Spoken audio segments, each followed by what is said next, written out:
Assalamualaikum warahmatullahi wabarakatuh. Saya Yudi Pramuko, tukang donat dari Parung YouTuber tertua di semesta. Alhamdulillah, wassalatu wassalamu ala rasulillah. Saya membahas tentang KM 50 dan pinjol ya. Kilometer 50 adalah pembunuhan oleh aparat terhadap 6 front anggota front Laskar Front Pembela Islam, Front Pembela Islam ya. 6 laskar, 6 santri dibunuh, ditembak 6 anak muda itu dengan 19 peluru. Umumnya ditembak dari jarak dekat dada sebelah kiri. Ada yang juga tembus ke kepala. Jadi masing-masing 6 anak muda itu dapat 3 peluru, ada yang 4 karena total menurut visum et repertum gitu ya, itu ada 19 peluru dan ada bekas penyiksaan dan ada yang dibakar hitam, mungkin nggak tahu apa, pokoknya tidak mungkin mereka mati dengan senyum, tidak mungkin mereka meregang nyawa dengan penuh kebahagiaan, pasti penuh penderitaan, penuh luka, penuh raungan kesakitan. Dan yang membunuh pastilah bukan membunuh dengan kasih sayang, tapi pasti dia menyiksa dan menembak, menyeret, menendang, penuh dengan kebencian dan kebengisan. Dan itu terjadi pada tengah malam 7 Desember ya, 2020.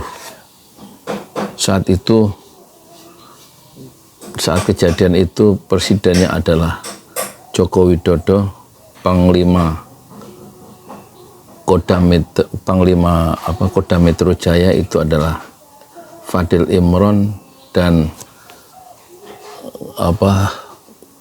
Kodam 5 Jaya pimpinannya adalah Dudung Abdurrahman, dan mereka melakukan press release pada keesokan harinya dan mengabarkan tentang pembantaian itu, pembunuhan itu.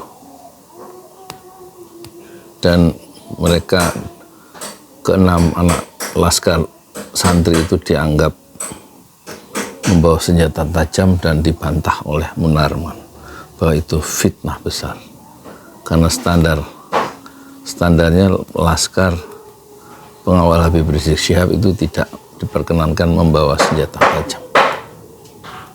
Dan mereka proses matinya karena mereka menghalang-halangi pengejaran dari aparat malam itu. Yang menjadi target pembunuhan adalah Habib Rizik Syihab. Menurut versi Habib Rizik Syihab, yang menjadi target adalah dirinya, tapi karena dihalangi dengan gagah berani oleh ke-6 santrinya, maka dia berhasil lolos. Tetapi 6 santri itu kemudian menjadi syuhada. 6 syuhada. Itu riwayat ringkasnya, dan itu terjadi di kilometer 50 di Jalan Raya Cikampek di tol ya. Dan kemudian tempat kejadian perkara itu dihancurkan, dan di seluruh pedagang yang menyaksikan di tempat kejadian perkara itu, tempat ke-6 itu diseret, dikeluarkan dari mobil menurut saksi-saksi, dan itu bisa dibaca investigasinya di majalah Tempo ya.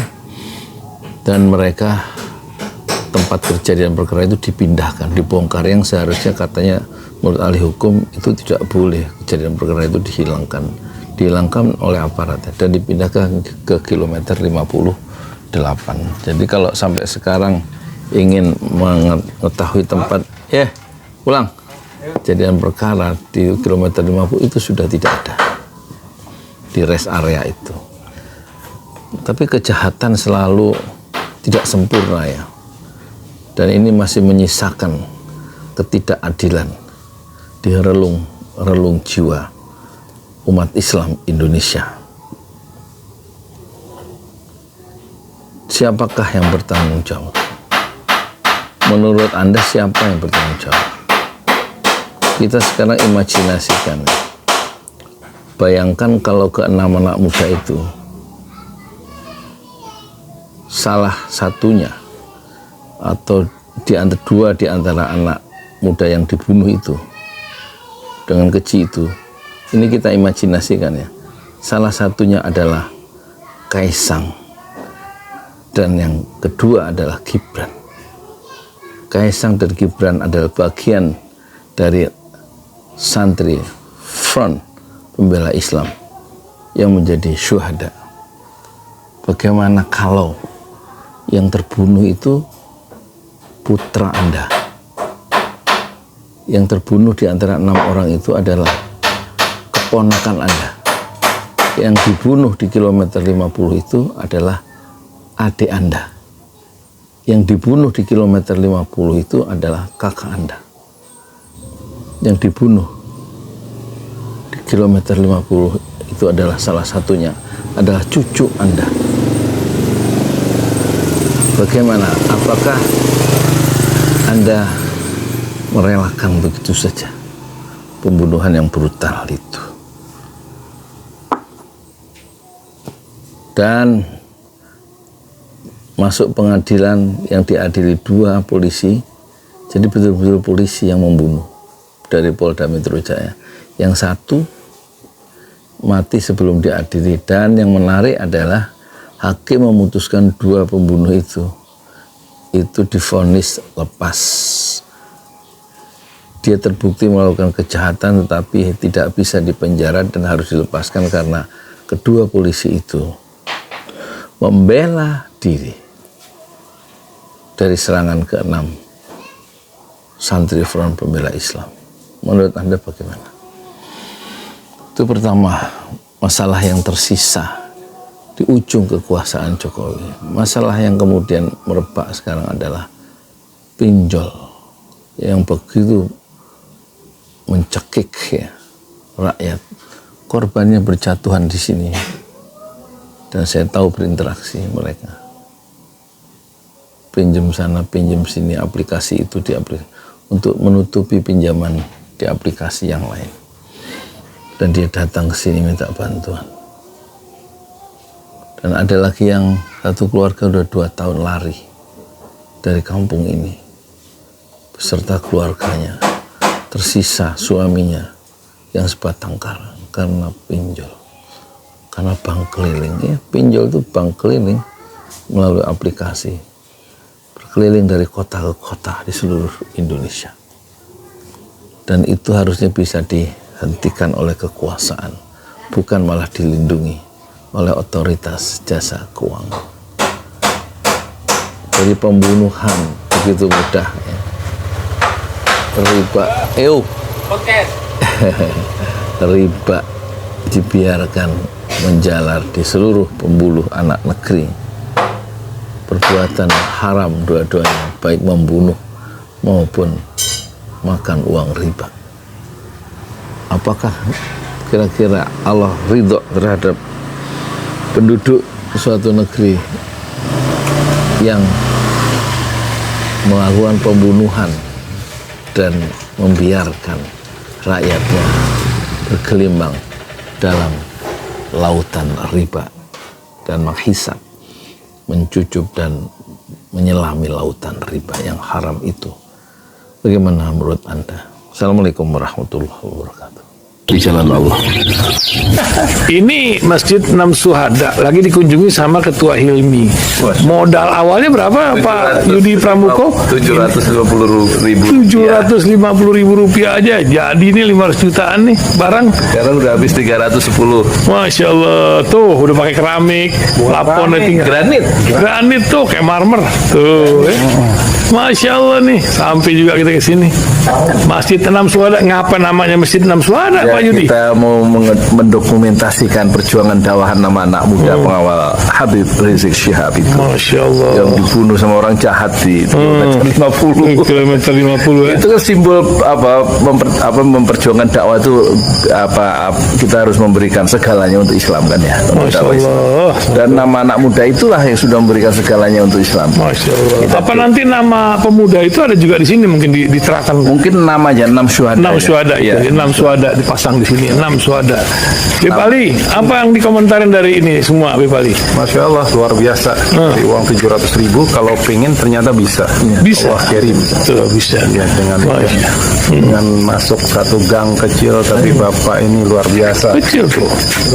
Masya Allah ya. Satu call aja.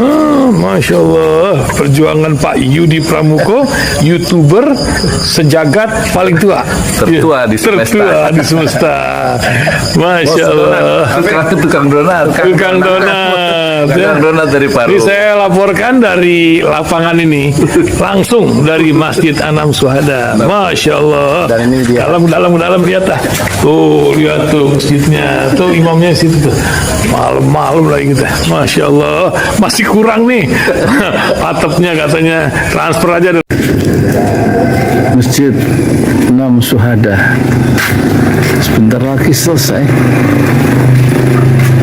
Dinding lubang angin sebagian sudah terpasang, lantai 2 dan kemudian plafon termasuk lantai bukan keramik, granit 150 dus bersama tiang-tiang yang ada 16 setinggi 4,5 meter.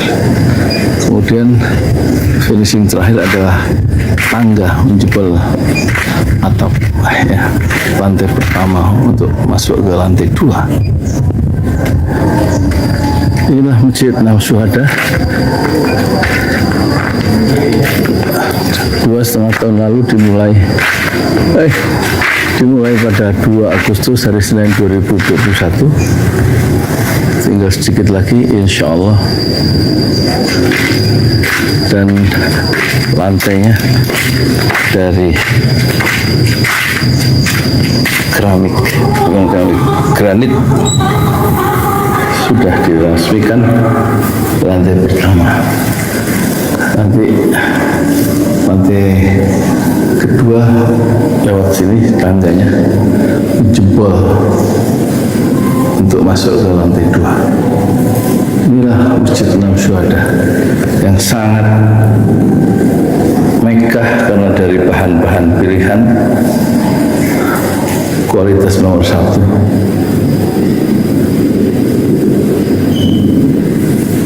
Tinggal sekitar 80 juta lagi finishing lantai atas selesai, insya Allah.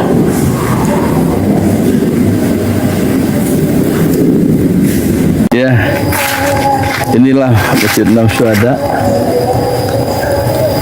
yang sangat bersejarah ya dalam sejarah dakwah Indonesia modern, insya Allah, karena ini dibangun dalam konteks kezaliman rejim penguasa yang sudah membunuh 6 santri dari front pembela Islam, dan kita abadikan pengorbanan dan perjuangan dakwah mereka sehingga kita sebut namanya Masjid Enam Syuhada. Mereka mengawal perjalanan dakwah gurunya Habib Rizik Syihab, dan mereka dicegat oleh orang-orang jahat di kilometer 50. Saya Yudi Pramuko, tukang donat dari Parung Suber, tertua di semesta Fasbir Sabrun Jamila, bersabarlah dengan kesabaran yang indah. Assalamualaikum warahmatullahi wabarakatuh.